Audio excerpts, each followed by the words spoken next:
Hi friends, మొన్న మా husband 2 మామిడికాయలు తెచ్చారు. తురుము పచ్చడి చేసాను. ముక్కల పచ్చడి కావాలంట. సరే అయితే ఆవు పిండి లేదని చెప్పి ఆవు పిండి తయారు చేస్తున్నాను.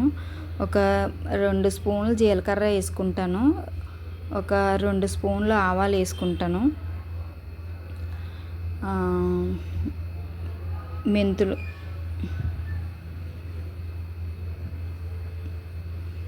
ఇది చేపల పులుసులోకి ఈ పచ్చళ్ళలోకి అన్నట్లోకి బాగుంటుంది. మెంతులు అయితే 3 స్పూన్లు వేసాను.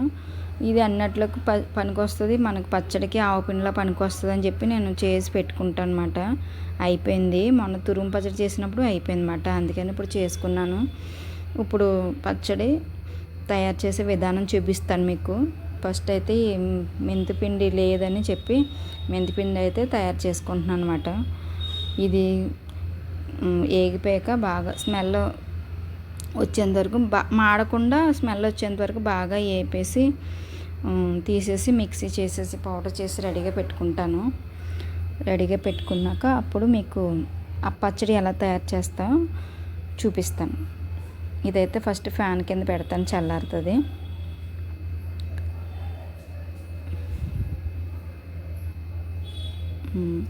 ఇది చూడండి, మామిడికాయలు అయితే ఒక మామిడికాయ పెద్ద మామిడికాయలు అన్నమాట, ఒకటే చిన్నది. ఆల్రెడీ తురుము పచ్చడి ఉంది కదా, మళ్ళీ ఇప్పుడు చేస్తే ఎందుకు, ఇది నిలవ ఉండే పచ్చడి కాదు, ఏదో ఒక వారం రోజులు ఉంటుంది అంతే. తినేస్తాం, ఎక్కువ పప్పులు అవి వండుకుంటే తినేస్తాం కదా, కొద్దిగా అదే సరదాగా అంతే చేయడానికి, కానీ నిలవ ఉండే పచ్చడి కాదు. ఈ మామిడికాయలకి ఈ కప్పుతో 1 కప్పు కారం పడుతుంది. నేనంటే ఉజ్జాయింపుగా వేస్తున్నాను. మేమైతే కారం ఎక్కువనే తింటాం, తక్కువ తినే వాళ్ళు తక్కువ వేసుకోవచ్చు. ఇప్పుడు ఈ కప్పు ఉంది కదా, ఈ మామిడికాయకి ఈ కప్పుతో 1 కప్పు కారం,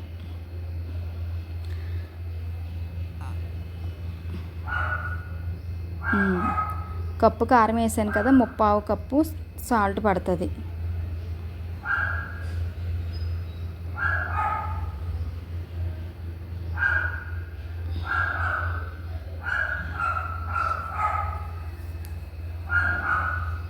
మనం సాల్ట్ ఎంత వేసామో ఆ సాల్ట్కి ఇంకా కొంచెం తగ్గించి ఆవపిండి వేసుకోవాలి. అది అంత సాల్ట్ వేసాను కదా, అంత ఆవపిండి వేసుకుంటే దీనికి లెక్క సరిపోతుంది అన్నమాట. మరి ఎక్కువ కాకుండా, అంటే చిన్న పచ్చడే కదా, ఎక్కువ అయితే దానికి ఒక కొలత ఉంటుంది. ఇది నా లెక్క ప్రకారం నాకు ఇలా అయితే కరెక్ట్గా సరిపోతుంది. ఈ గరిటెతో ఒక 2 గరిటెలు అయితే ఆయిల్ వేసుకుంటాను. ఇది పల్లి ఆయిల్, 2 కప్పులు అయితే పల్లి ఆయిల్ వేసుకుంటున్నాను. ఈ మామిడికాయ ముక్కలకి సరిపోతుంది, అంతే. కలిపేసుకోవడమే.